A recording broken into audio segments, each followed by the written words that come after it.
Speaking of the Cavaliers, though, guys, let's talk about the construction of their roster. We are 4 games into the NBA Finals. The Spurs are trailing the Knicks 3-1. The Knicks have a chance to close it out in San Antonio Saturday night. And when you look at what those two teams in particular have done and are doing, does it make you feel any differently about the Cavaliers' chances to compete for a championship and win for a championship with the current makeup of their roster? I know earlier you said, G, they have to change up something. But without using names, what do you think that something is that needs to change? Is it more size, more passing, more shooting? Obviously, Giannis helps, but let's take the name out of it. What particularly about their roster has to change to put them in the conversation with San Antonio, OKC, the Knicks, the Celtics, teams like that who are legitimate championship threats? They don't have enough length on the wing. They don't have enough athleticism. I think they play too slow. I think the glaring issue is, I don't even know they have the legitimate ball handlers. Like, you have James Harden, but, he was being hounded up and down the court. I think they need to get some more athleticism in. And I think the biggest thing that you have to infuse is a level of mental toughness. I've seen a level of mental toughness from other teams, especially the Knicks, that I haven't seen from the Cavs. You take a look at the San Antonio Spurs. They got a bunch of your man's Dylan Harper. Yep. You love him. You love Castle. You love Vassell. You know what you got in Wemby. I see these other teams that are going to continue to get better. This is the basement for the Spurs. So when I look at the Cavs, they can't just stay pat. They got to get better. And I don't know if they have what it takes with the mental fortitude in order to say we're a team that can come back, because they just got swept and got blew out on their home court in 4 games by the Knicks. So to me, no, they don't have enough mentally or physically.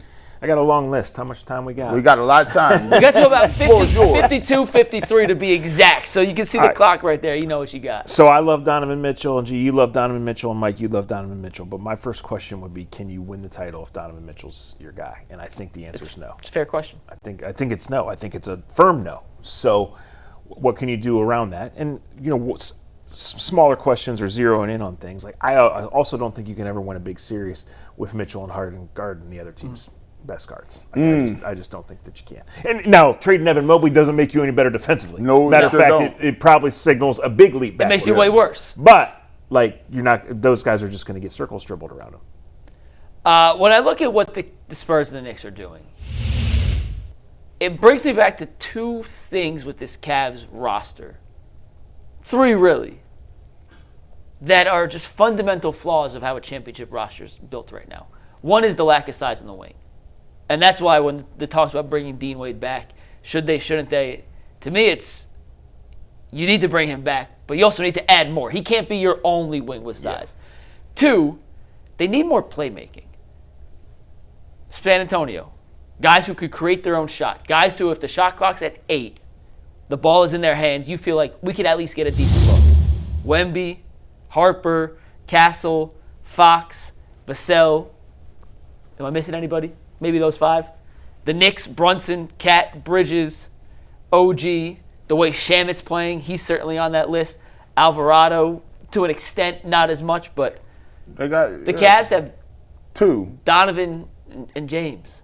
And they watched them for the majority of the shot clock dribble.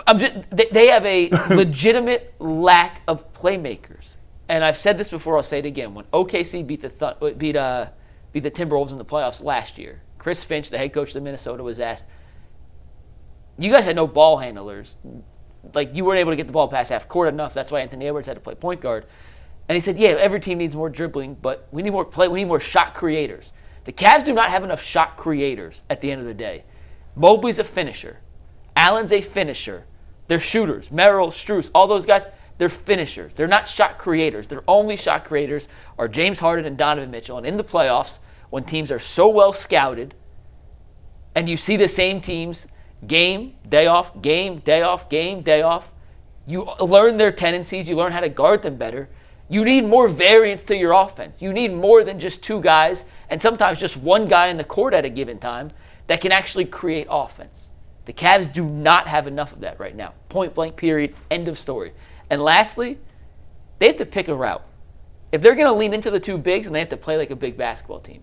And if they want to play a modern style of basketball, which is one big, then they have to lean into getting wings that could fill the size so they're not playing one big and four guys 6'6" or shorter. Like, pick a lane. You can't kind of do both at the same time. If you want to play big because your advantage is two of your four best players are 6'10" and bigger and are post players, then play big. But you can't keep going back and forth and trying to walk this tightrope and juggle a fine line of, we want to be big sometimes, we want to. Pick one and go and maximize your roster to fit that style of basketball, not trying to play both at the same time where you don't have the ability to maximize it. Let me ask you a question. This sounds stupid, but if the Cavs made and went and got Lauri Markkanen back, would they be better? And they didn't have to move Mobley or Allen? Like all three of those? Yes. And no Donovan Mitchell? No, I'm just saying they just get Lauri Markkanen. I think every team in the NBA would be better if they just added Lauri Markkanen. Not to sound like dismissive, not like sound like a dumb question, but yeah, Lauri Markkanen's a top 20 guy in the top 25 guy in the league. Like, yeah, you add him, you're better. Like, I just think the problem that we got is there's only a couple of ways the Cavs can get better. Yeah. And that's through the restrictions, that's through the financial situation, and that's through just the pieces and parts. I don't think we can believe that they're just going to get better in pieces and parts. I think they're going to have to make a very tough decision because as constituted, I think that Indiana comes back stronger. I think Toronto comes back stronger. Detroit gets better. Boston is back at full strength. And Orlando, I think, is at a position as well where they could be stronger. I don't think the Cavs are head and shoulders above any of those teams when it comes to talent. And I think they got to make a tough decision this offseason and say, where are we at? And let's look at it honestly and say, how do we stack up? That's right, G. If they stand pat or something close to it, they run the risk of falling further and further behind. I think that risk greatly outweighs the chances that they take a leap in or considered East favorites next year. And they do have limited avenues to improve. The draft is one of them. We'll talk about the draft more next week. It's in less than 2 weeks, guys. The NBA draft's in less than 2 weeks. It was 2 weeks from yesterday. They had the 29th pick. It's a first-round pick. We'll see what they do with it.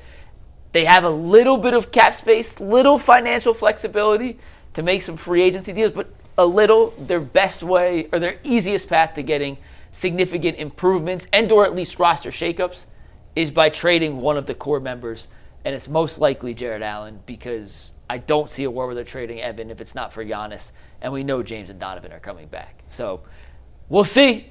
I told y'all there was a better chance than we wanted to admit of this team looking awfully similar to what it did at the end of last season, whether or not I agree with it, because I don't, but I do think that's the path we are headed towards.